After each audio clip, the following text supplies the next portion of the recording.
The unicorn now will be there because they really create a great company. All right, next set of unicorns will create great companies, says Infosys co-founder and chairman Nandan Nilekani. Moving on, JavaCapital, a seed-stage-focused SEBI-registered alternate investment fund, has announced the launch of its first fund with a corpus of 75 crore rupees, including a greenshoe option of 25 crores. The fund has achieved its first close at 30 crores and expects to do a final close in the next 6 months. The newly launched fund has already started investing in pre-seed to pre-series A startups and plans to build a portfolio of 15 to 20 startups with an average first check size of 2 crore rupees. The fund will reserve 50% to make follow-on investments into top-performing portfolio companies. Joining us now to discuss this further is Vinod Shankar, the co-founder and partner at JavaCapital. Also joining me is my colleague Arundathi. Vinod, you've launched a new fund and you've seen the first close at 30 crore rupees. You've already started deploying these funds. Take us through the startups you've invested in. Also, if you could talk to us about your approach to betting on outliers and finding breakout sectors. Hey, thanks, Shruti and CNBC, firstly, for having us. On the companies that we've invested, right, we've invested in a SaaS company based out of Chennai called AuditQ. That was the first one to go with. And we've done another company called Pre-Image, which is building digital twins for infrastructure, for the likes of mines, dams and large real estate projects. Basically, it helps in measurement of volumes or volumetric analysis, in a mine or a dam, right? That's like an interesting space. It's a deep technology company.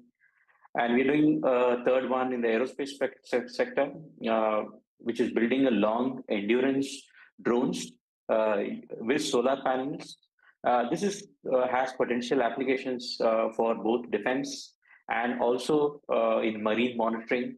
And given the amount of action on the defense side, especially given the border situation, I think startups in the deep technology space like this, have a real potential to start selling to the defense forces. That's something that we're taking a long shot on.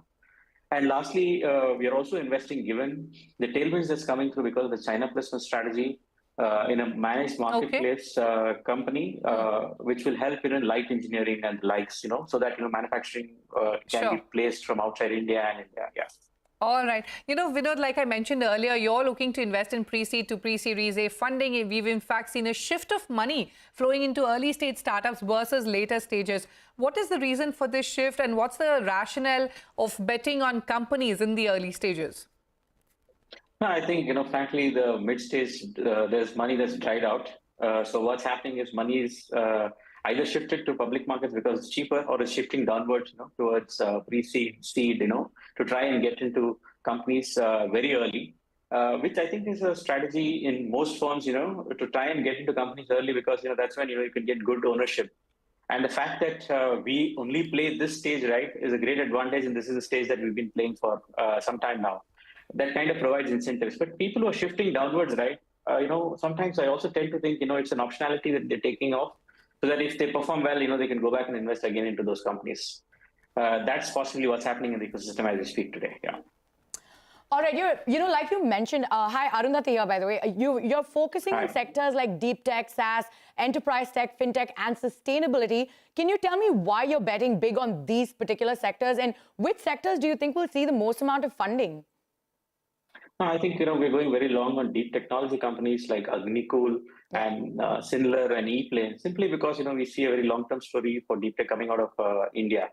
And the other sector that we are super gung-ho on, currently looking at is climate change and sustainability, which I think is not just seeing action in India. Actually, there's a lot more action globally also. And we've also seen, dedicated funds on climate change. I think, for the next couple of years, I would very closely look at climate and sustainability along with the deep tech portfolio, which kind of lends itself very well, if you would synergistically, to bet on deep tech and, climate in the same areas, right? I think that's two areas that I would be super gung-ho on over the next 2 years, and we are willing to take long shots, even if the waiting period is a little longer than typical consumer companies, if you look at, Yeah, so sustainability and deep tech is what you're focusing on. Now, you've previously invested in companies, like you said, like Agnikul, Kuku FM, BharatX, Better Options, and the ePlane company. So what are your assets under management and how are your portfolio companies performing at this point?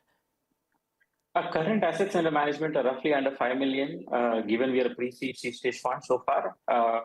And also, what we look at closely is in these sectors, right? Try and play early and get into making some of these real alpha bets, which is not possible otherwise. Okay. Vinod, I want to talk to you about exits. I know it's early, but is that something that you're looking at? And what's your exit strategy going to be? Sure, exits, we have a clear strategy in our minds. Typically, right, we want our companies to reach anywhere between 150 to $200 million kind of valuations, given that we come in really early. We won't take some chips off the table at that stage and, leave the rest of the portfolio at risk, for a much larger upside. That's like a sound strategy that, we've kind of, adopted. We've not yet had any exits, given the average age of the portfolio is roughly around 18 months as of now, the previous ones. I think we'll start seeing exits, in a couple of years from now on. Yeah. All right, couple of years from now is when you'll see some exits. Now, as 2022 is winding down, we've seen what we can call a funding winter. What are the trends you expect to see in 2023? Will we see a pickup in investments?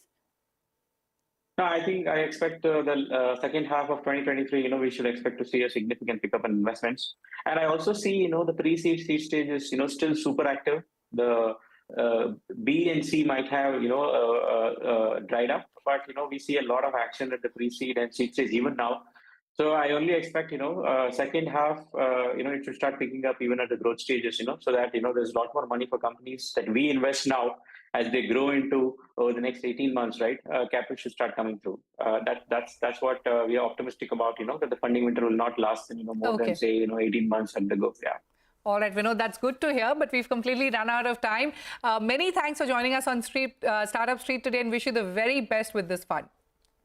Hey, thank you, both of you. Appreciate it. Thank you.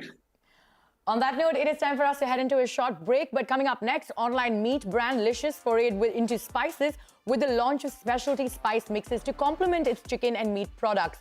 A special conversation with the co-founder, Vivek Gupta. On the other side, stay tuned.